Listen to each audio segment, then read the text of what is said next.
अस्सलाम वालेकुम। आज आरिफ असलम साहब हमारे साथ हैं। ये ओनर हैं, मालिक हैं शैंग्रीला के। आपको मालूम है कि मेरे ख़्याल में पाकिस्तान के जब नॉर्दर्न एरियाज़ का ख़्याल आता है तो सबसे पहले इंसान के जहन में स्कर्दू का आता है और स्कर्दू में शैंग्रीला का आता है, क्योंकि मेरे ख्याल बाकी चीज़ें अभी इतनी डेवलप हुई नहीं थी। जब शुरू से ही हम बचपन से जब बड़े हुए तो तब हम बस शैंग्रीला का सुनते थे, फिर एक जहाज़ उधर आया, वो लैंड हुआ, उधर एक रेस्टोरेंट होता है, उधर एक लेक होता है। ये सारी कहानियाँ सुन सुन के हम लोग खुद पले बड़े और बड़े हुए। तो मैं बड़ी खुश हूँ कि आज आरिफ असलम साहब हमारे पास हैं और इनके वालिद साहब ने, ब्रिगेडियर असलम ने ये लिया था और इसकी बड़ी खूबसूरत कहानी है। आज हम इस पहलू पे भी बात करेंगे और इस पहलू पे भी बात करेंगे कि आजकल नॉर्दर्न एरियाज़ की डेवलपमेंट पे बहुत काम हो रहा है और हम देखेंगे कि आरिफ असलम साहब क्या क्या पॉइंट्स दे सकते हैं नए एंटरप्रेन्योर्स को, ताकि क्योंकि इन्होंने तो पूरा ज़िंदगी गुजारी है इस काम में और इस काम को करने में कैसे मदद हो सकती है। सबसे ज़्यादा जो मैंने चीज़ देखी शैंग्रीला जाके स्कर्दू में, तो कि वहाँ मेंटेनेंस का एलिमेंट वाज एक्सीलेंट और लिटरली एक एक पत्ता, एक एक बूटा, एक एक कमरा, एक एक चीज़ उसकी इम्पेकेबल। और अब इंटरनेट अवेलेबल हर कमरे में, हालांकि वो सब अलग अलग लगे हुए हैं। सो खैर बात बड़ी लंबी हो गई। आरिफ साहब, thank you so much for giving us time. Pleasure आपको मिले और kind of you. Yeah very happy to have you here. और हम बात शुरू करते हैं आपके वालिद साहब से। ब्रिगेडियर असलम बहुत वॉरियर थे, बड़े नामी ग्रामी शख्सियत थे, बड़ी भारी भरकम शख्सियत थे नॉर्दर्न एरियाज़ के जी। और उन्हें कोई अवार्ड मिला था जी, जिसकी वजह से उनके पास कुछ पैसे हाथ में आए और उन्होंने फिर ये इलाके में चीज़ें खरीदी। तो बताइए इसकी कहानी क्या हुई, कैसे हुआ ये सब? अभी 1947 में पहले इंडियन आर्मी में थे ये, Indian arm forces, state forces में। फिर जब पाकिस्तान बनने लगा तो वो इस तरफ आ गए पाकिस्तान साइड पे। तो इन्होंने कहा कि मैं हेल्प करना चाहता हूँ गवर्नमेंट को, ताकि लिबरेट करूँ हम ये गिलगित बल्तिस्तान एंड आज़ाद कश्मीर। तो उन्होंने अपनी फ़ोर्स बनाई, एक पठान लश्कर कहते हैं, हिस्ट्री में है कि वो इकट्ठे किए, फिर वो आज़ाद कश्मीर से भेजे जम्मू की तरफ, एंड देन गिलगित की तरफ ये खुद आ गए। खुद आके इन्होंने अपनी फ़ोर्स बनाई वहाँ पे और उन्होंने फिर प्लान किया कि हम कैसे इलाका ले सकते हैं। और ये सारा विंटर ऑपरेशन था 48 में, एंड उन्होंने तकरीबन 28,000 स्क्वायर माइल एरिया पाकिस्तान को लेके दिया। यानी ये पहले कमांडर थे गिलगित स्काउट्स के। ज़बरदस्त। और विंटर ऑपरेशन स्कर्दू सरप्राइज़ करके देवसई के ऊपर से आना, 18 फुट बर्फ़ थी उसमें, इनके पास यूनिफॉर्म भी नहीं थे बेचारों के पास। वो बोरियां बांध के पहाड़ चढ़ के क्रॉस करके गए अक्रॉस और सरप्राइज़ किया एनिमी को बल्तिस्तान में, स्कर्दू में। तो उधर उनकी फोर्सेस फिर वो पकड़ लिए, मार दिए, भाग गए। ब्रिगेडियर था कोई उधर। फिर उन्होंने कोशिश की लद्दाख लेने के लिए, लेह तक तकरीबन पहुंच गए थे। तो उधर कोई हमारे एक शाह खान साहब जो ग्रुप कैप्टन है अभी, Shah Khan, he was told to task लेके कि सरप्राइज़ दी एनिमी और अब जाके वो इलाका लें। और मेरे फादर का मोटो था कि एनिमी को सरप्राइज़ करना, he should not know you are coming from where. Best strategy. Surprise the enemy, attack, take all his weapons, take everything, उसी के कपड़े पहनो, उसी के आगे जाओ राशन लेके, क्योंकि उनके पास कुछ नहीं था। पाकिस्तान गवर्नमेंट ने उनको कुछ नहीं दिया था, एक बंदूक भी नहीं दी थी। उन्होंने कहा था असलम गो अहेड और आप जो कर सकते हैं करो। सो वो गो अहेड जो था वो करके फिर वो खुद निकले। प्लान किया सारा, ये प्लान करके सारा इलाका बल्तिस्तान, फिर गिलगित और आगे चलते गए, इलाका लिबरेट किया 48 में। उस वक्त इनको फिर हिलाल जुर्रत मिला था, जो हमारा सेकंड हाईएस्ट अवार्ड है पाकिस्तान का, निशान आतिफ के बाद। और उसके बाद फिर आर्मी में चलते रहे, फिर प्रमोशन करते करते ब्रिगेडियर बन के, उस वक्त मेजर थे उस टाइम पे। ज़बरदस्त ज़बरदस्त। तो बहुत इतने नडर और बहादुर सोल्जर के आप बेटे रहे और आपने कहाँ बचपन गुजारा? और बचपन ज़्यादा एबटाबाद में, फिर हम लोग जब वहाँ से 48 में आए तो मेरे ग्रैंडफादर को, वो ब्रिगेडियर थे, महाराजा हरी सिंह के कमांडर इन चीफ थे फोर्सेस के, उनको अरेस्ट कर लिया अंडर हाउस अरेस्ट, बिकॉज उनका बेटा इस साइड से लड़ रहा था और लिबरेट कर रहा था कश्मीर। तो उनको हाउस अरेस्ट किया, तो फिर हमारा ख़ानदान सारा आस्ता आस्ता माइग्रेट करके इधर आना शुरू हो गए। और वहाँ से, बल्कि मैं भी उस वक्त 1 साल का था, 1.5 साल का। तो अजहर, वेरी इंटरेस्टिंग, अजहर खान साहब आए एक जहाज़ में, लैंड किया श्रीनगर पे और इंडियन यूनिफॉर्म पहना हुआ था। लैंड किया, हम किसी सरदार जी के घर में ठहरे हुए थे, मेरी मदर और मैं। तो नॉक किया डोर पे, तो वो सरदार जी बाहर आई, क्या है? तो किधर है फरीदा, किधर है? मदर का नाम फरीदा था। किधर है, बुलाओ। तो फरीदा, चलो कम आ जाओ, उठाओ आरिफ को साथ। जहाज़ में बिठाया और हमें रसालपुर लेके आ गए। इंडियन सलूट मार रहे थे सारे, क्योंकि स्टिल वो पार्ट ऑफ इंडिया पाकिस्तान था।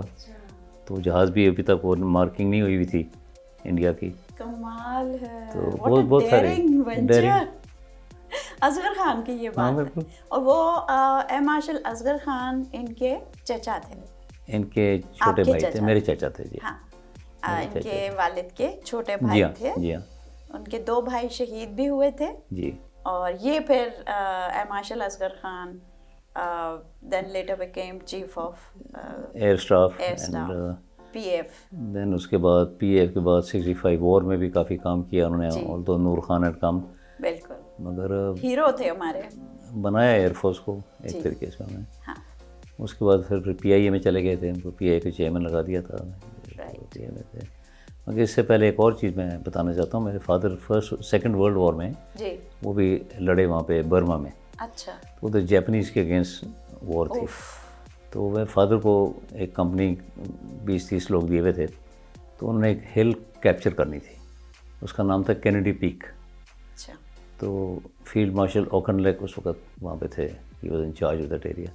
तो मेरे फादर के अटैक करते रहे, वो बड़े मुश्किल से, जैपनीज तो हिलते नहीं थे, ऊपर बैठे हुए थे। रात को अटैक करते थे, कुछ 6-7 दफ़ा अटैक किया, तकरीबन हैंड फाइटिंग पे पहुँच गए। फिर उन्होंने मैसेज भेजा कि भाई हम एयर स्ट्राइक कर रहे हैं, बिकॉज नहीं कर सकोगे आप ये। तो मेरे फादर ने कहा नहीं, एयर स्ट्राइक की ज़रूरत नहीं, मैं करूँगा। करके जैपनीज झंडा निकाल के लाए वहाँ से, और वो झंडा श्रीनगर में अपने घर में जाके लगाया था उन्होंने, क्योंकि 45 की वॉर थी, फर्स्ट वर्ल्ड वॉर। और उनको उस वक्त में मिलिट्री क्रॉस मिला था, जो सेकंड हाईएस्ट विक्टोरिया क्रॉस के बाद ब्रिटिश अवार्ड है। विक्टोरिया क्रॉस जी। हाँ। तो वो मिलिट्री क्रॉस बड़ी पेपर वर्क होता है, देर से मिलता है जी। फील्ड मार्शल ओकनलेक ने आके मेरे फादर को पूछा कि तुमने किया कैसे है ये? तो उन्होंने कहा मैंने अपना तरीका ढूंढा हुआ था कि जो मेरे बंदे, मैंने सबके हाथ में रस्सी बांधी थी, हर सिपाही के हाथ में रस्सी बांधी थी और एक बंदूक दी हुई थी। मैंने कहा था सब चलो ऊपर लाइन में, जो मरता जाता है रस्सी काटते जाओ और आगे चलते जाओ, ठीक है। उस तरीके से हमने जो भी किया, ये इस तरीके से लिबरेट किया। और ये फिर ओकनलेक ने अपना मिलिट्री क्रॉस निकाल के मेरे फादर के ऊपर लगाया, पिन किया बैटल फील्ड के ऊपर। ओकनलेक ये हिस्ट्री है, field marshal Auchinleck. Very interesting. फिर एक रावलपिंडी में जनरल शाहिद हामिद, जी हाँ बिल्कुल, जनरल ओकनलेक के ADC थे, बिल्कुल। और फिर बाद में वो भी जनरल बने। जी हाँ। बड़ी खूबसूरत हिस्ट्री है हमारी। और आपकी तो ये किताब इन्होंने आपने लिखी है, एन आइकॉन ऑफ लिबरेशन, अपने वालिद साहब के ऊपर जी। और it's full of pictures, full of history. पूरी फैमिली पे हमारी जितने ब्रदर्स थे, 9 ब्रदर्स थे ये, 9 ब्रदर्स एंड 3 सिस्टर्स, 12 थे पूरे ये। तो इसका उर्दू तर्जुमा भी है जी हाँ। और ये बताएं कि ये अवेलेबल किधर है ये बुक? सईद बुक बैंक में मिलती है? अभी मैंने नहीं किया, मैं भी अच्छा? उर्दू की अभी भी प्रिंट होके आई है। अच्छा। तो मैं करूँगा, सईद में डालूँगा, हाँ। इनको देता हूँ। बिल्कुल, इसको सईद बुक बैंक अगर हो जाए, या वैसे ही have some way of this is, so I am so glad that you have written this book. मैं actually I just give it to people like that. अच्छा। देता रहा, दे के बताएं 3000 बुक्स दे दी हैं। I was very lucky. 3000 आपने पहले? मैं देता रहता, 5000 बनाई थी, वो ख़त्म ही होगी इंग्लिश की, फिर और बनवाई है अभी, फिर उर्दू की शुरू की जी। अच्छा। बस ये कुछ तोहफे होते हैं जो आप अपनी ज़िंदगी में आगे दे देते हैं। हमारे मुल्क में ये रिवायत है कि जी हाँ। खुद ही लिखी, खुद ही मेहनत की, खुद ही पब्लिश की और फिर गिफ्ट भी किया। तो ये हमारी एक मेरे ख्याल मशरकी रिवायत है।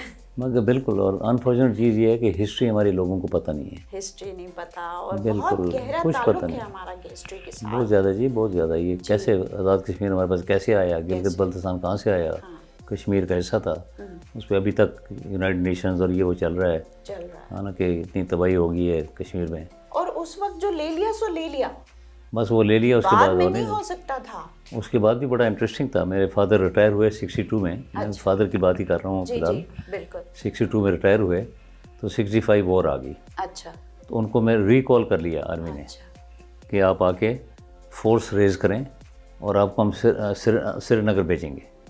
तो मेरे फादर तैयार हो गए, तो उन्होंने 4 दिन के अंदर 2 ब्रिगेड शंकियारी में स्टेशन करके तैयार क्या किए। जो आर्मी ऑफिसर्स थे, जो सिपाही थे, तो किसी का बैटमैन था, वो सब छोड़ के आ गए।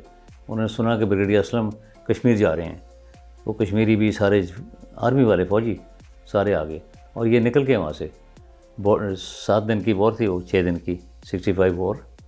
तो इन्होंने वहाँ बॉर्डर पे पहुँचे थे, मैसेज आया कि जब वॉर ख़त्म होगी, स्टॉप दैट ऑपरेशन।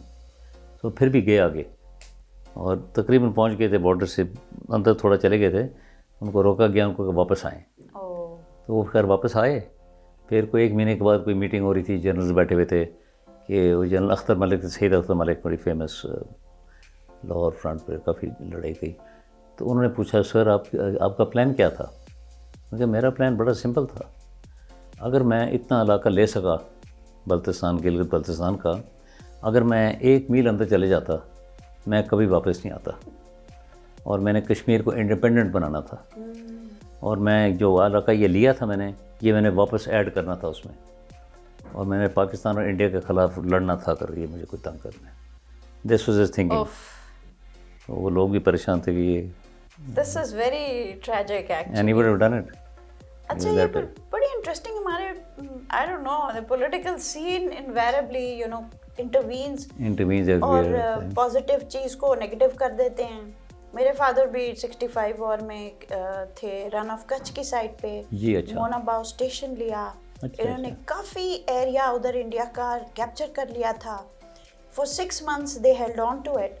और वही बात, फिर कोई मीटिंग हुई, पीछे से ऑर्डर आया कि बस जी अब वापस करो इसको, और सारा वही आया खान को ले आए और सारा कुछ ख़राब कर दिया। शहीद अख्तर मलिक, जान इतनी जी हाँ, वो तो जिंदगियां गई होंगी, कितना कुछ हुआ, और फिर ये वापस उनको आना पड़ा। तो हमारे फौजियों ने माशाल्लाह से बहुत बहुत जान जोखों पे करके तकरीबन पहुंच गए थे, आगे तक चले गए थे।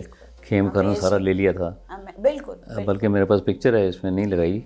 खेमकरन में अयूब खान, जनरल मूसा, असगर खान सारे बैठे हुए यूनिफॉर्म में। खेमकरन रेलवे स्टेशन के ऊपर इंडियन साइड पे, तो हिस्टोरिकल पिक्चर है वो। बिल्कुल। So these are the few sad incidents of history, but we have to remember them. जी, definitely. People should know about it. Because we have to honor our heroes. जी, that's the important thing. इस background के साथ आप अब फिर आपके वालिद नॉर्थ में सेटल हो गए। फिर नॉर्थ में सेटल हो गए। फिर उन्होंने वो इंटरेस्टिंग चीज़ है कि वो उसी नाले, पीछे एक नाला है, सोक नाला। अच्छा। आप शायद गए होंगे। जी, बहुत नाला आप कह रहे हो, वो तो बड़े खूबसूरत जगह है, सोक वैली जो है। तो वो उधर से अस्तोर से एक बंदूक तोप लेके आए, तोप बोलते थे उसको डिसमेंटल करके, तो उस नाले से लेके आए वो अपने आदमियों के साथ। और कुदरती बात है कि कचूरा में आके रुके, रेस्ट किया। और ये माइंड देखें उनका कि उस वक़्त 48 में ये लेक देखी उन्होंने, ये डिसमेंटल करके फिर उसको जोड़ा दोबारा। फिर इंडियंस को आगे वो बॉम्बिंग करनी थी, वो बैठे जो फोर्ट है उनका, जी स्कर्दू वाला जी, उस फोर्ट को ऊपर इंडियंस बैठे हुए थे, उनको फिर गोला मार के भगाया, मार दिया, निकाला उसी गन के साथ। अच्छा। वो करके फिर फादर मेरे वो सारे लिबरेट कर गए, वापस आ गए। फिर ये Which year was this? This was in 48 में किया। वो करके फिर वॉर ख़त्म होगी, वापस आ गए। फिर उसके बाद उन्होंने सोचा कि मैं इधर 50 में सोचा कि मैं कुछ बनाऊं यहाँ पे, क्योंकि इधर कोई इंडस्ट्री कोई नहीं है, गरीब लोग हैं। By then he had retired? नहीं, he was still in the army. He would go, जाते थे ऊपर, मगर देखते थे लोगों को नमक नहीं मिलता था वहाँ पे। नमक नहीं था। और ये नमक बेचते थे, फिर एयर ड्रॉप कराते थे, एयरफोर्स फ्रेटर्स होते थे ज़माने में, अच्छा। उससे एयर ड्रॉप कराते थे उनको सप्लाईज़। फिर हम लोग को याद है, हम छोटे होते थे, हम जाया करते थे शेंगरला की तरफ। शेंगरला तो नहीं था उस वक्त, वो जहाज़ था सिर्फ, तो हम उसमें रहते थे। तो हम जब गांव के पास गुजरते थे तो सब गांव वाले खड़े होते थे, कोई मुर्गियाँ लेके, अंडे लेके, कुर्बानी लेके, डॉक्टर साहब आ गए हैं। अच्छा। तो मेरी मदर ने फिर उनको सिखाना शुरू किया, सफाई कैसे होती है, अपने आप को साफ़ कैसे रखना, ब्रश कैसे करना, दांत, मेडिकल। उनको बड़े प्रॉब्लम्स होते थे, पेट के प्रॉब्लम, स्टमक, क्लिनलीनेस नहीं थी, तो वो सारी मदर ने उनको सिखा के उनको बनाया। फादर ने उनको ट्रेनिंग दी कि मेसन कैसे बनना, पेंटर कैसे बनना, क्या चीज़ होता है करके, तो वो लोग फिर ऊपर आए। तो ये चीज़ है ना कि ग्रास रूट लेवल पे जो लोग होते हैं उनका हमने ओन करना है, उनको हमने ऊपर चढ़ाना है अपने साथ, बजाय इसके कि बैठ के आपको जो गंदे हैं ये हैं वो हैं। तो जो कुछ है आपको लगता है आप उनको सिखाएं, उनको ऊपर लाएं। बिल्कुल। वो भी चाहते हैं उनको भी फ़ायदा हो। जी हाँ, फ़ायदा, बहुत फ़ायदा हो रहा है। अभी प्रॉपर्टी जितनी बढ़ गई है उस इलाके में, डेवलपमेंट हो रही है बहुत ज़्यादा। इस साल अप्रैल में जब मैं गई उधर आपके स्कर्दू में, मैं पहली दफ़ा ज़िंदगी में गई थी जी। तो जो सबसे ज़्यादा मुझे स्ट्राइक किया कि आपका जो भी वर्कर है, चाहे बाग में काम कर रहा है, गोडी कर रहा है, वो वीडिंग कर रहे होते थे, आपने उनको यूनिफॉर्म्स दिए हुए हैं, उनके ग्लव्स पहने हुए उन्होंने, बड़े मैं कहती हूँ थोड़े से पैम्पर्ड भी थे, लेकिन बहुत स्किल्ड और बहुत मोटिवेटेड थे। और वो किस तरह एक एक आदमी को पता था कि मैंने क्या काम करना है, किस तरह करना है, और वो कितनी जोश से और बड़े इंटेलिजेंटली अपना काम कर रहा था। एक एक पौधा, एक एक कमरा वगैरह वहाँ बहुत खूबसूरती से बना हुआ। तो मैं वही देख रही थी कि आपने सिर्फ एक एज एन इन्वेस्टमेंट नहीं किया हुआ, नहीं, शौक से आपने शौक से, और आपने एक एक बंदे के ऊपर वक्त लगाया हुआ है कि भाई उसको ट्रेनिंग किया हुआ है, उसको मोटिवेट किया हुआ है ताकि वो अपनी जगह पे सही तरह काम करे। जी बिल्कुल। ये बहुत बड़ी बात है और ये बहुत यूनिक बात है। और शुरू में जब ज़मीन ली हमने तो कुछ नहीं था वहाँ पे, बिल्कुल पानी भी नहीं था। वो जो पीछे हिल है, पहाड़ी है, उसके ऊपर कुछ एक दरख्त नहीं था, एक झाड़ी नहीं थी। तो मेरे फादर फिर वॉर के बाद, ये सेकंड वर्ल्ड वॉर के बाद बर्मा गए। उन्होंने कोई पाइप देखी थी वहाँ पे, कोई बड़ी सप्लाई, उनकी ऑयल की पाइपलाइन थी कोई। वापस गए 52 में, और वो गवर्नमेंट को पूछा कि ये पाइप में क्या है, पाइप से क्या हो रहा है आपका? कहता है कुछ नहीं जी, पड़ी हुई है। कहता है I want to buy this pipe. वो पाइप उन्होंने ख़रीदी सारी, उधर शिप में डाली, शिप में डाल के कराची लाए, कराची से ट्रेन में लेके पिंडी लाए, पिंडी से फिर तो रोड तो थी ही कोई नहीं, फिर वो फ्रेटर जहाज़ में डाल के पाइपें ला के उधर उतारी स्कर्दू में। फिर वो पीछे उसी सोक नाले से पाइपलाइन हमारी आती है पानी की, पानी पहुंचा। फिर मेरे फादर ने पौधे लगाने शुरू कर दिए, फ्रूट ट्रीज, पाइन ट्रीज। तो ये अनदर सॉर्ट ऑफ थिंग। मुझे भी शौक़ है ये प्लांटेशन का, गार्डनिंग का बहुत है। तो फादर ने एक एक पौधा खुद लगाया। अभी मैं हर साल 1500 पौधे लगाता हूँ, फ्रूट के या पाइन ट्रीज़, देवदार वगैरह। तो एक वो हैबिट बन गई है भी करने के लिए। सबसे ज़्यादा जो मैं देखती हूँ, एक एक पौधा जो है वो खड़ा हुआ है, उस पर फ्रूट लगा हुआ है।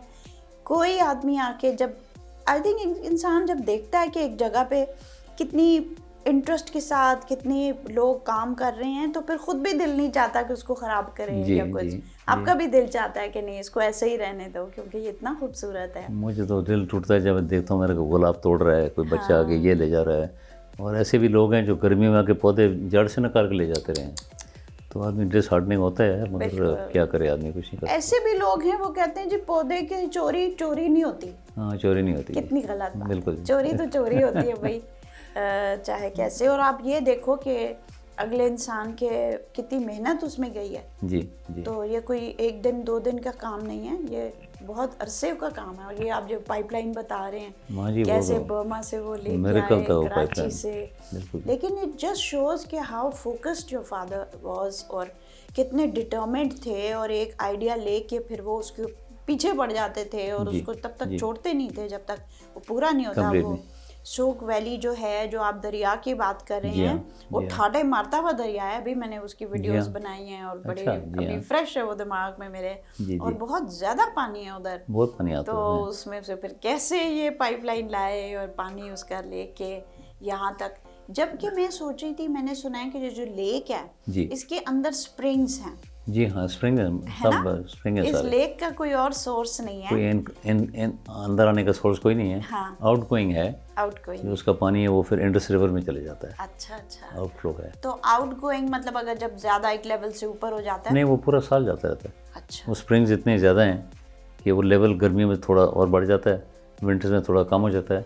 और लकी अच्छी बात मेरे लिए ये थी कि आगे मैंने ट्राउट फार्म बना दिया फिर जबरदस्त। उसी पानी से। अच्छा फ़ायदा लिया कि वो पानी अच्छा। अभी 2.5-3 लाख मेरे ट्राउट होती है मेरे पास वहाँ पे फार्मिंग। 2.5-3 लाख हर trout। वक्त ब्रीडिंग खुद करते हैं, अभी ब्रीडिंग का टाइम है। अच्छा उनके अंडे निकालने डिफ़िकल्ट काम होता है सारा, मगर अच्छा।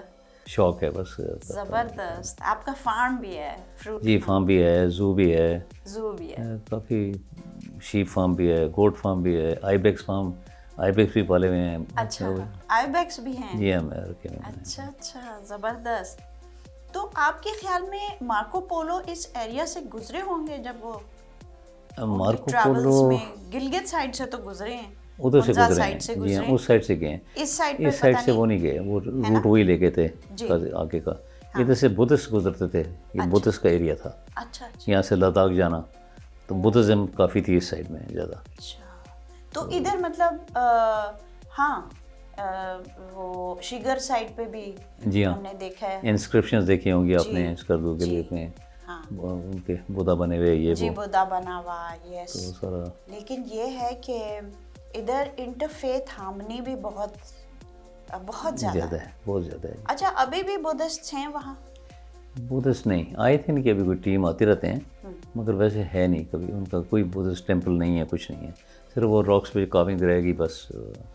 गवर्नमेंट का काम है इसको करना, मगर अनफॉर्चुनेटली इंटरेस्ट नहीं लिया गया। We'll take a break and we'll go on to the real aspect of this interview.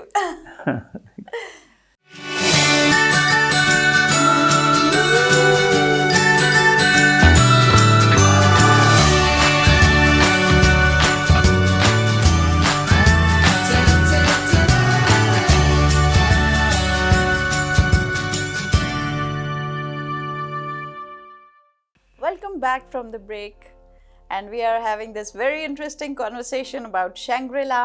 We are sitting with Arif Aslam Sahab, who is owner of Shangri-La, and we've been talking about the background of his father, how he bought it, how he bought the place, what condition it was in, and अब तो हम सब देख ही रहे हैं कैसा है। लेकिन ये बड़े अरसे से इन्होंने ये पगोडा बनाया हुआ था, और ये सारा काम जो वो कर रहे थे, और किस तरह वो लोकल्स को, इनकी वाइफ भी और वो ख़ुद भी ट्रेन करते थे और ख़ुद उनके ऊपर इंटरेस्ट लेते थे। किस तरह उन्होंने ख़ुद भी एक जगह बनाई और लोगों को भी उठाया, उनका भी लेवल बुलंद किया। तो आपके पास कोई पिक्चर्स हैं इसकी, जब शुरू में लिया था या उसकी? मैं दूंगा आपको। It would be very interesting. I was looking in the book, इसमें लेकिन इसमें नहीं थी। तो वो देखे ना, then before and after वाली वो एक बड़ी ज़बरदस्त कैप्शन बन सकती है। जी हाँ। तो आपके वालिद साहब तो बहुत डिटर्मिन्ड और वो सब, लेकिन ये मैंने बहुत, अब हमारा मुल्क 70 years प्लस हो गया है, जी हाँ। और बहुत सारे बिजनेसमैन इस मुल्क में हैं जिन्होंने अपनी एक एक बहुत अच्छी चीज़ें, अच्छी बिजनेस इस्टेब्लिश की, सब कुछ चलाया। लेकिन कोई होता है जिसका बेटा भी इतना इंटरेस्ट ले और उसको उसी जोश और वलवले से, बल्कि उससे भी आगे उसको आगे लेके जाए। हर वालिद की यही ख्वाहिश होती है कि मेरा बेटा उसको आगे करे, लेकिन उसमें वो काबिलियत हो, उसमें वो इंसेंटिव हो, मोटिवेशन हो। आप में कैसे ये सारा कुछ आया? खैर फादर के साथ ज़्यादा रहा, फादर से सीखता रहा। हमारे काफ़ी काम थे उस एरिया में, चिलास में, उधर भी होटल बना है।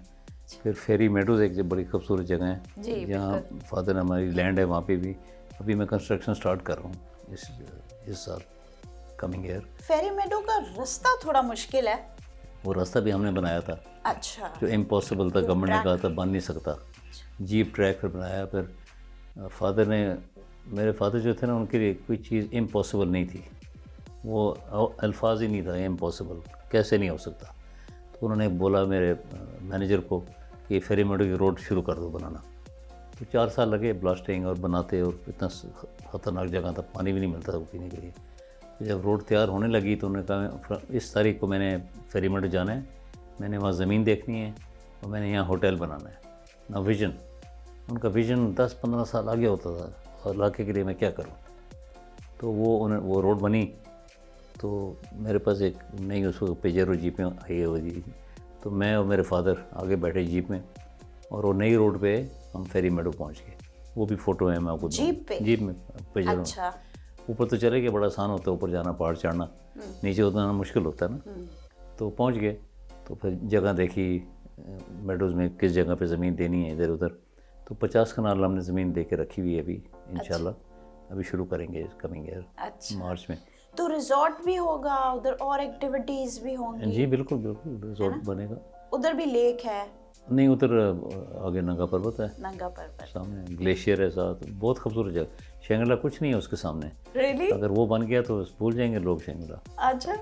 फिर रोड का है, रोड का गवर्नमेंट तो कुछ नहीं करती है, मगर अभी कुछ करना पड़ेगा हेल्प करने के लिए, इलाके के लिए। अभी तो सिर्फ घोड़ों पे जाते हैं कोई लोग, 3 घंटे वॉक है, बाकी बाय रोड, मगर वेरी डर जाता आदमी उस रोड पे जाना। जी। तो वो तो नीचे तो 4000 फुट नीचे देखना पड़ता। हाँ। तो खैर हम ड्राइव करके ऊपर गए, खाना शाना खाया, जगह डिमार्केशन कर ली। वापसी के ऊपर अब मैं उस रोड पे, अब मैं गाड़ी चला रहा हूँ, मैं राइट साइड पे हूँ, जिस तरफ वो नीचे है सारा, फादर तो लेफ्ट साइड पे, पहाड़ी की साइड।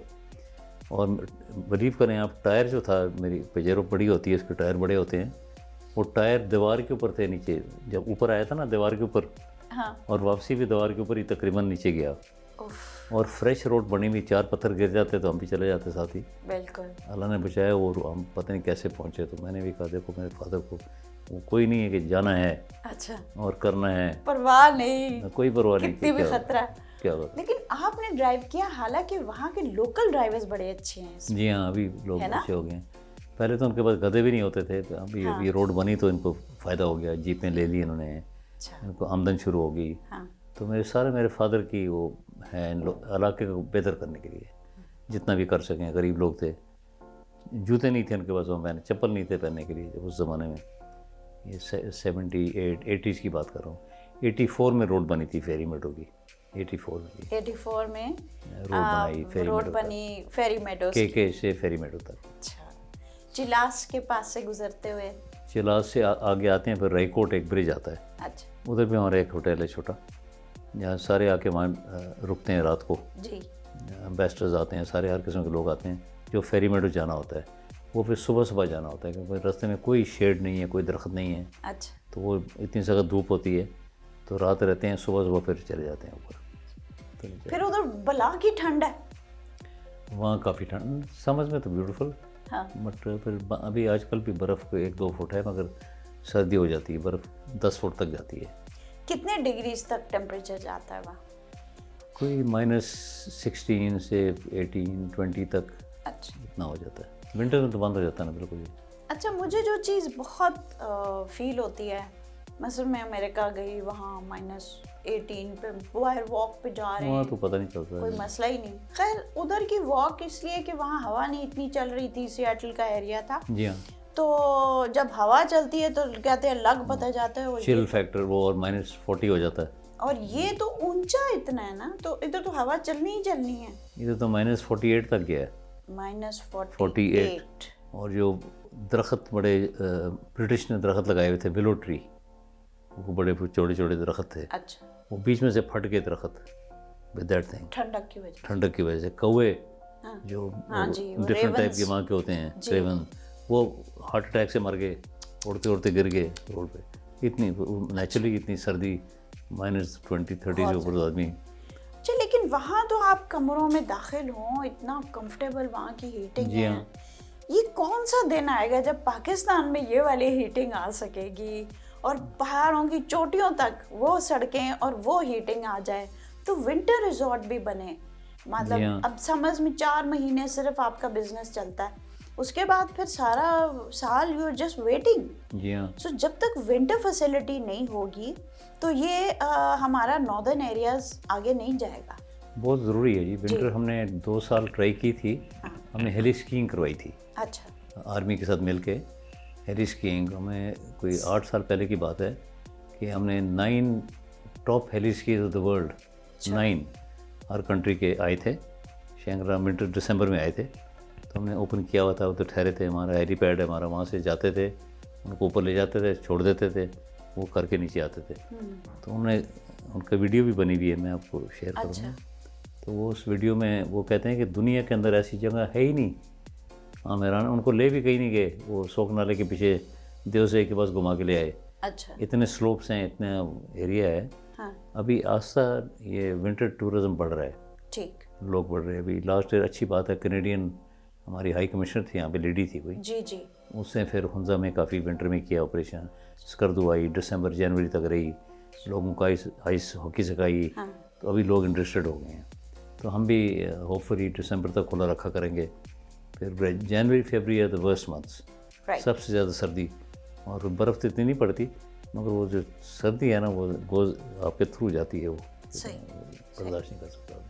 तो ये इसके ऊपर कोई अग्रेसिव काम हो ताकि अगर एक नया एंटरप्रेन्योर जाता है उधर, वो भी अपना काम शुरू करता है। जी जी। तो एक सिर्फ सोच की बात है, एक ख्याल की बात है कि अच्छा इस तरह कर लेंगे, ये रिसोर्सेज यूज़ करेंगे। सड़क भी बन गई है, सबसे बड़ी तो सड़क थी, सड़क बन गई है। गिलगित स्कर्दू रोड बन गई है, अभी पहले 8 घंटे लगते थे, अभी 2.5 घंटे लगते हैं। एक्सेलेंट। कितने इंफ्रास्ट्रक्चर बड़ा ज़रूरी है। हाँ। जो भी है नहीं, सही तरह बना नहीं है, और एंटरप्रेन्योर्स जो आएंगे उनको गवर्नमेंट ने हेल्प करना चाहिए। गवर्नमेंट से मेरे ख्याल में वो तो उल्टा तंग करते हैं फिर, वो सब लड़ाई बिड़ाई और हिस्सा मांग रहे हैं लोग। वो अनफॉर्चुनेट बिल्कुल नहीं होना चाहिए, बिल्कुल नहीं होना चाहिए। बिल्कुल हेल्प करें, रेवेन्यू आएगा। हाँ। इलाके का रेवेन्यू हो गया, इलाका बदल जाएगा। और हमारी मेरे ख्याल 15-20 साल से कह रहा हूँ कि हमारी नंबर 1 इंडस्ट्री पाकिस्तान की टूरिज़्म है। बिल्कुल। और तो हमारे पास है ही कुछ नहीं, है ही टूरिज़्म। अभी भी वही है टूरिज़्म, हर जगह जाएँ, सिंध में जाएँ, पंजाब में जाएँ, KPK में जाएँ, टूरिज़्म। मगर मिसमैनेजमेंट, बाय लॉज नहीं है, कोई सिस्टम्स नहीं है कि लोगों को बताएं, सिखाएं उनको कैसे करें। अभी ट्रेनिंग इंस्टीट्यूट एक लाहौर में है, कोथम एक इधर खुला हुआ है। अच्छा। वो ट्रेन होके बाहर चले जाते हैं बच्चे, दुबई शुबई, इधर ज़रूरत होते हैं तो मिलता कोई नहीं है। तो मेरे पास भी जो शंगरला में काम करते हैं वो भी 2 साल की ट्रेन किया तो चले गए दुबई वगैरह। जी हम शंगरला में काम करके आए हैं। हम अच्छा भाई, थोड़ी सी लॉयल्टी दिखा दें इस मुल्क के लिए। यंग पीपल, आप लोग जब सीखते हैं, बल्कि आपको कॉन्ट्रैक्ट साइन करवाना चाहिए उनसे। खैर कॉन्ट्रैक्ट कौन देखता है, वो कॉन्ट्रैक्ट, लेकिन नॉर्मली आप किसी इदारे से जब मुंसलिक होते हैं, उनका वो करते हैं, इतना कुछ किया है, सीखा है, तो आपने उसको गिव बैक भी तो करना। जैसे हम अपने मुल्क में पले बड़े, सब कुछ हमने यहाँ के एजुकेशनल इंस्टीट्यूशंस में सब कुछ पाया, सारा इल्म आज जिन बेसिस पे आपको एडमिशन मिलती है बाहर, वो यहीं से बेस बनी है ना। तो फिर अब पढ़ लिख के वापस आए, इस मुल्क को दें वापस। सबसे ज़्यादा ये है। तो मुझे तो इतनी खुशी होती है कि जब मैंने उधर स्कर्दू में देखा, कितने जान मार के आप लोगों को एक खूबसूरत एक जगह बनाई हुई है। लोग ज़रूर ये बात करते हैं कि जी बहुत महंगा है और देखने की भी टिकट है, तो हमें तो मुफ्त खोरी की आदत हुई हुई है।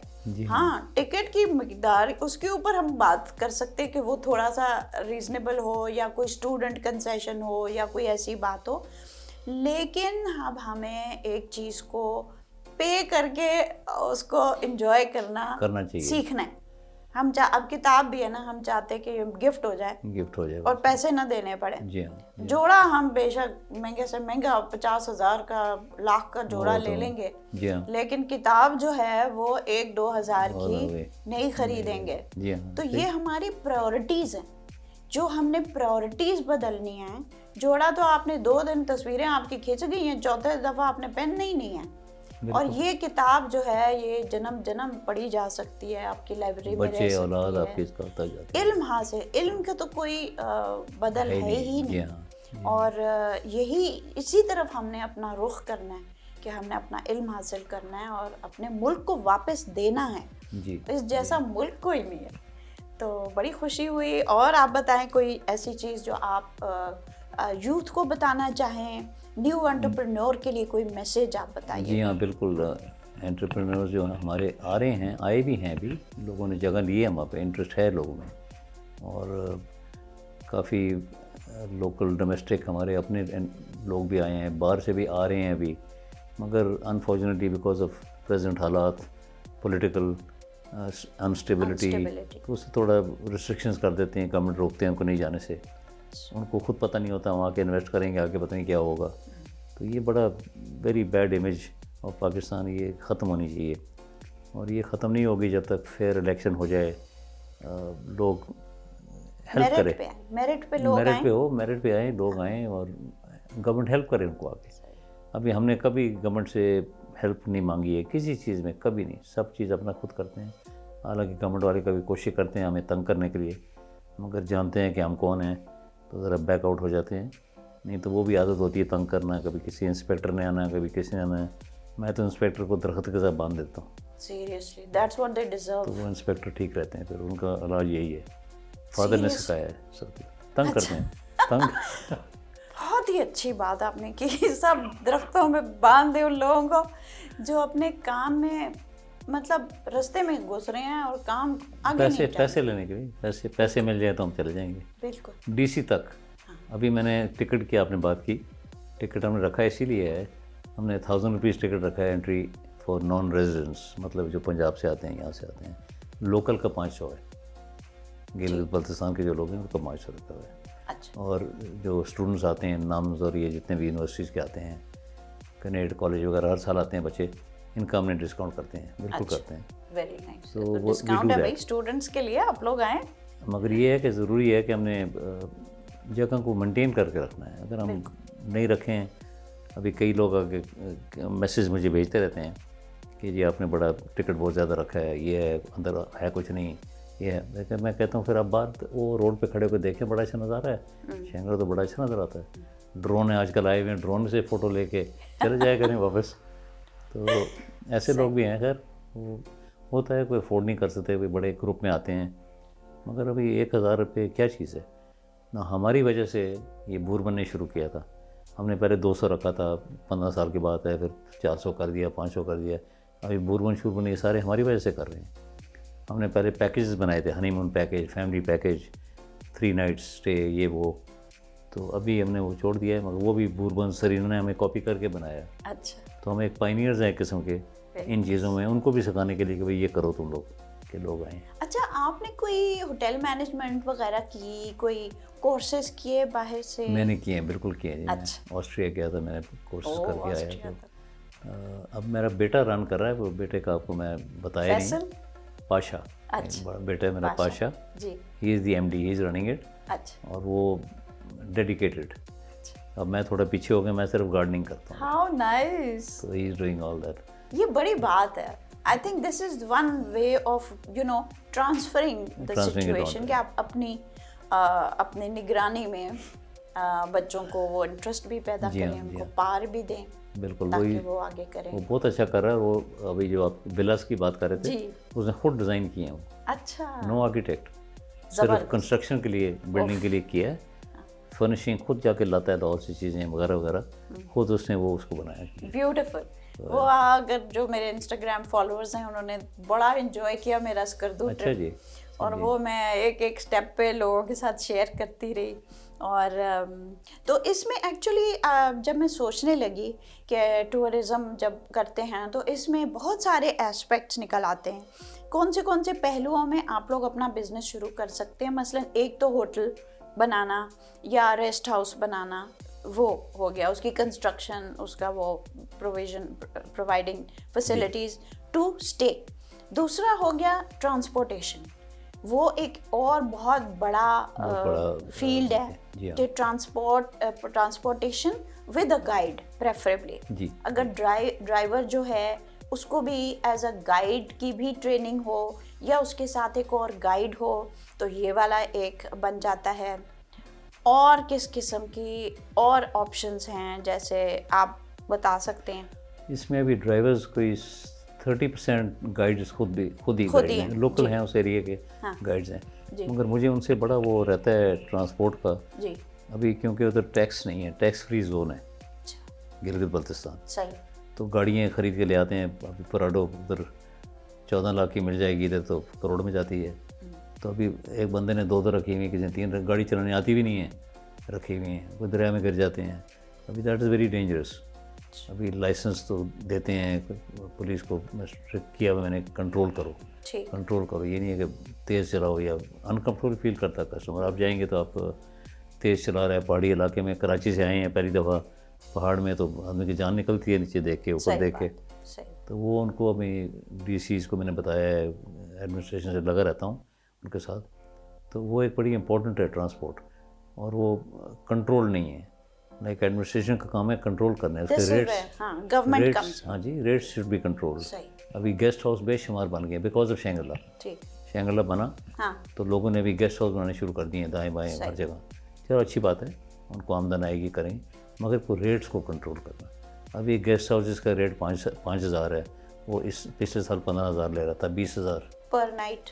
पर नाइट। जगह नहीं थी, गलती मेरी है। 2 साल पहले अरशद थे CEO PIA के, तो उनको मैं मिला जाके, मैंने कहा भाई आप क्यों नहीं फ़्लाइटें स्टार्ट करते कराची से, लाहौर से, मुल्तान, सियालकोट, फैसलाबाद, सोए में आप PIA क्या कर रही है? कहते ये बड़ा अच्छा आइडिया है। मैं क्या आइडिया नहीं, स्टार्ट करें फ़्लाइट कराची से कल सुबह। तो जहाज़ खड़े हैं आपके, इंटरनेशनल फ़्लाइटें बंद हैं सारी, सही। लॉस में जा रहे हो, तो इतना तो करें आप। तो 2 दिन के बाद कराची फ़्लाइट स्टार्ट हो गई, वाह। टोटली फुल, और डायरेक्ट फ़्लाइट कराची स्कर्दू 1 घंटा 10 मिनट में पहुंचती थी। ओहो। और जो फेयर इस्लामाबाद स्कर्दू का था, वही फेयर कराची स्कर्दू का रखा था। रियली? टू प्रमोट इट, अभी बाद में ऊंचे हो जाएंगे रेट्स? ऐसा तो करते हैं अकॉर्डिंग टू इंटरनेशनल ऊपर नीचे होता है। डॉलर का जो लेवल होता है। फिर लाहौर की फ़्लाइट स्टार्ट कर दी डेली। इतना रश हो गया कि 2 फ्लाइटें लाहौर से आनी शुरू हो गई, 2 कराची से। रिकॉर्ड है PIA का कि 9 फ्लाइट्स एक दिन पे स्कर्दू लैंड की हैं, 9 फ्लाइट्स, ओह, जो किसी पाकिस्तान के एयरपोर्ट पे 9 फ्लाइट्स इकट्ठी PIA की नहीं आई हैं। जबरदस्त। ये रिकॉर्ड है अभी भी। और वो 9 फ्लाइट जो आई हैं, जिसमें कोई 1500 लोग आए हैं, उनको आप सोचें कि जगह कहाँ मिली होगी रहने के लिए? जगह नहीं मिली। ओहो। कोई गाड़ी में सोए, कोई गिलगित निकल गए, कोई परेशान, कोई एडमिनिस्ट्रेशन ने कोई पूछा नहीं। अच्छा, तो ये चीज़ें बड़ी इंपॉर्टेंट ये हैं। अब सारी इंटरकनेक्टेड है ना फ्लाइट्स? जी हाँ, अब इंटरनेशनल एयरपोर्ट हो गया। इंटरनेशनल कैसे, मतलब दुबई से आ रही है? इंटरनेशनल फ़्लाइट मैंने मुशर्रफ के टाइम से मैं लगा पता इनके पीछे कि इंटरनेशनल करो, इंटरनेशनल करो। कि चाइना से फ़्लाइटें आई, उडमची, काशगर से फ़्लाइट शुरू करो पहले, उनके साथ हमारी ज़्यादा दोस्ती है, वो फ़्लाइटें लाओ। मगर अनफॉर्चुनेटली कोविड की वजह से वो ज़रा ठप हो गया। इंटरनेशनल एयरपोर्ट पर लास्ट ईयर अनाउंस कर दिया। अभी रीफ्यूलिंग सिस्टम नहीं है इनके पास। रीफ्यूल करके जहाज़ आएगा ना, अगर दुबई से आता है कहीं से।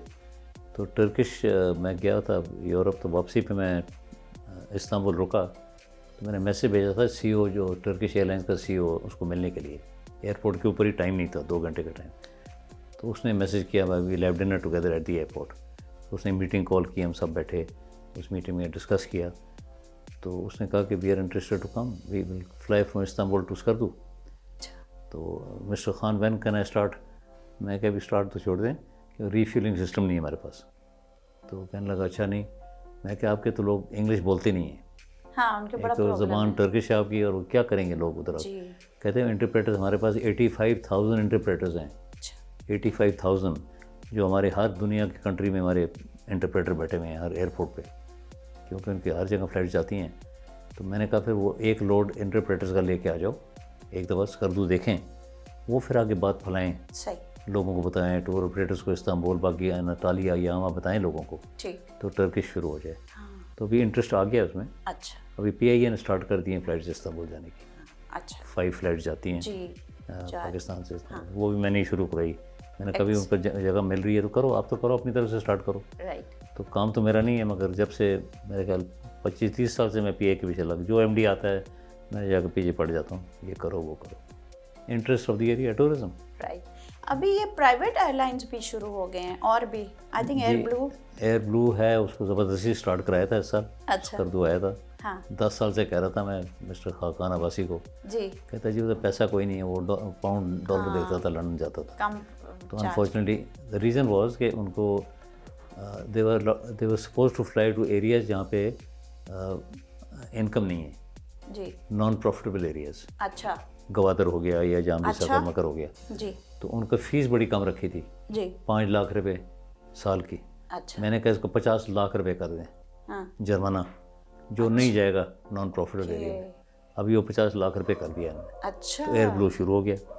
अभी सरीन कहता है मेरे पास चौथा जहाज़ नहीं है, तो जैसे वो आएगा मैं भी शुरू हो जाऊँगा। अच्छा, तो ये चीज़ें हैं अंडर द टेबल, मगर मैं लगा रहता हूँ। वेरी नाइस, बहुत ही वेरी नाइस। तो फिर आप जहाज़ों का कर रहे हैं, तो फिर उधर ऑन द अदर साइड रहने का भी, रहने का कुछ नहीं है। उधर भी आप जोर लगाइए। अभी हम इतना परेशान है कि हम 100 रूम्स बना रहे हैं अलग, जी एक बना रहे हैं बिल्कुल अलग ही, आप बता रहे 5 स्टोरी बनाएंगे, मगर वो बिल्कुल 5 स्टार, और वो 12 महीने खुला रहेगा ओ विद जैकुजी, सोना, स्विमिंग पूल, एवरीथिंग जो भी होता है नेसेसिटीज़। 5 स्टार, इंटरनेशनल फ़्लाइट आएगी, एक्सेलेंट। दुबई से डायरेक्ट फ़्लाइट्स आएंगी, चार्टर फ़्लाइट्स आएंगी, लोग आएंगे, अवेयरनेस होगी। तो हाँ लोगों को पता नहीं है, राइट। वो तो देखते हैं पाकिस्तान टेरर स्टेट, ये वो अल्लाह किया ज़रा बेहतर हो गया है, मगर वो पॉलिटिकल स्टेट अभी हो गया है, इसमें कुछ समझ नहीं आती है। अल्लाह करे हालात ठीक हों तो लोग आना शुरू हो जाएं, और बहुत आएंगे। डोमेस्टिक में हैरान हूँ कि लास्ट ईयर कहना तो नहीं चाहिए, मगर बल्तिस्तान जो है ना, अहले तशी है ज़्यादा, मेजॉरिटी उनकी।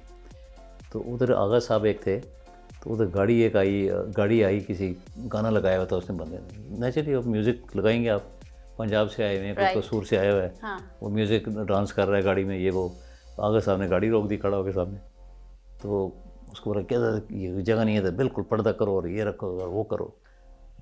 फिर आगा मुझे मिलने आ गया 1-2 दिन को, कहता जी मैंने ये गाड़ी को रोका। मैं आगे साहब ये आप नहीं कर सकते, हाँ। ये अपना रिस्ट्रिक्शंस अपने घर में रखें, पर्दा अपने घर में रखें। हाँ। अगर टूरिज्म लाना चाहते हैं तो ये चीज़ें नहीं हो सकती। हाँ। कहते नहीं जी मैंने उसको रोका। मैं क्या 20,000 गाड़ी आ रही है पीछे से भी, और एक्चुअली 20,000 गाड़ी आई थी और फंस गई थी, रोड ब्लॉक हो गया था। अच्छा जो बाबूसर के ऊपर से जी जी गिलगित करदू होंदा जा रही थी। हाँ। मैं क्या ये 20,000 गाड़ी आएंगे, आप हर गाड़ी के सामने खड़े होंगे, तो ये चीज़ें छोड़ें, ये अपने जहन से निकालें। तो वो आस्ता आस्ता मुश्किल है, मगर उनका system he they don't want. I think वो एक पर्टिकुलर एरिया है जहाँ ये प्रॉब्लम है। नहीं, दो तीन उनके हैं, एल्डर्स हैं, आगा हैं, एक बहुत अच्छे आगा हैं उनके, हाँ जी। आगा जाफरी, ये अंडरस्टैंड्स। अच्छा, एक दो ज़रा होते हैं ना, कोई उंगलियां 5 बराबर नहीं होती, एक दो होते हैं जो तंग करना है, शैतानी करनी है, उस टाइप को रोकना कि क्यों आ रहे हैं, वही मत आने दो, फिर बंद रखो, अपना ही नुकसान होगा। अपने नुकसान। देखें ना, अब आप देखें, मैं तो कहती हूँ अबू धाबी और दुबई ने दिखा दिया है, कतर ने देखें कि क्या दिखा हमें दिया। हाँ क्या एटीट्यूड रखना चाहिए। बिल्कुल। छोटे छोटे हम अपने लिमिटेशंस रखें, जी हाँ, विच आर प्रिंसिपल सेंटर्ड, और बाकी हमने खोलना है, टॉलरेंस रखनी है। आप और हम जैसे हमने 60s वगैरह का पाकिस्तान देखा हुआ है, very tolerant. Absolutely. Foreigners used to, Britishers, इतने लोग they chose to live in Pakistan, उनको वापस जाने का था, उनको फैसिलिटी थी, सब कुछ था, वो कहते नहीं हमने यहीं रहना है, यहीं रहना है, बिल्कुल। और आम शाम फॉरेनर्स यहाँ घूम रहे होते थे कोई। और आपको पता नहीं याद होगा, जो लंदन टू दिल्ली ड्राइव लोग बाय रोड जाया करते थे। बिल्कुल जी, बिल्कुल बिल्कुल। मेरे एक अंकल थे, अभी अल्लाह ताला उनको जन्नत नसीब करे, brigadier Jawad, he drove from here to England and back. I drove twice. I've driven. अच्छा, you drove to England and back. From England to from Iran से आया मैं एक दफ़ा। अच्छा। तोरखम से आया, दूसरी दफ़ा क्वेटा से आया। So I've done both the routes. ज़बरदस्त। तो पोटेंशियल बहुत है। अनफॉर्चुनेटली गवर्नमेंट के बस वही है कि एडमिनिस्ट्रेशन जो आती है यहाँ से जाती है। जो DC लेवल, सेक्रेटरी लेवल के लोग होते हैं वो पाकिस्तानी होते हैं, यहाँ से जाते हैं फेडरल गवर्नमेंट से। सही। So they are not interested as such. जी, तो बस आज हमारी बड़ी ज़बरदस्त गुफ्तगू हुई, खुशी हुई, और उम्मीद है कि ज़्यादा से ज़्यादा लोग इस फील्ड में आएंगे। जो करना है हमने खुद ही करना है भाई। ये तो हमने देख लिया है, आपके फादर ने कभी रुके नहीं, जब उन्होंने देखा कि भाई दाएं बाएं देखा नहीं, कोई मदद मिल गई तो ठीक है, नहीं मिली तो उन्होंने खुद ही अपने जोर बाजू से सब कुछ कर डाला।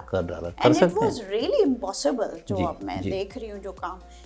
लेक को आपने जिस तरह साफ सुथरा रखा हुआ है, उधर सिर्फ रोइंग होती है, no motor boat is there, ताकि वो पानी पोल्यूट ना हो। और हर मच्छियां भी इतनी खुश लग रही हैं वहाँ, इतनी खूबसूरत नजर आती हैं। आपने कहीं किसी और लेक में देखी है मच्छी? कभी नजर नहीं आती है, इतनी वो खुश घूम रही होती है। वो मोटर बोट्स मैंने बंद कराई, आर्मी लेके मोटर बोट्स लेके आते, जनरल साहब ने जाना है, मैंने वो बंद कराया। मैं कहा नो मोटर बोट, ऑयल गिरता है, मच्छियाँ मरेंगी, समझ आई। फिर आर्मी को फिर नहीं किया, मोटर बोट बिल्कुल बैन किया। अच्छा, ये चीज़ मैंने स्विट्जरलैंड में देखा था, वहाँ ऐसी लेक्स हैं जहाँ वो कहते हैं ड्रिंकेबल वाटर होना हाँ जी, चाहिए। बिल्कुल बिल्कुल। बेशक रोइंग करें लेकिन ड्रिंकेबल वाटर रखना है और उसको पोल्यूट नहीं करना। तो अब हमने अपने पाकिस्तान को फूलों की तरह रखना है, बहुत इंशाल्लाह, खूबसूरत इंशाल्लाह। उसको बनाना है और इंशाल्लाह। हमने उसको मैनेजमेंट और अपनी मेहनत से इसको आगे लेके जाना है। इंशाल्लाह। थैंक यू सो मच जी, प्लेजर जी, very honoured, very honoured. Thank you so much, thank you.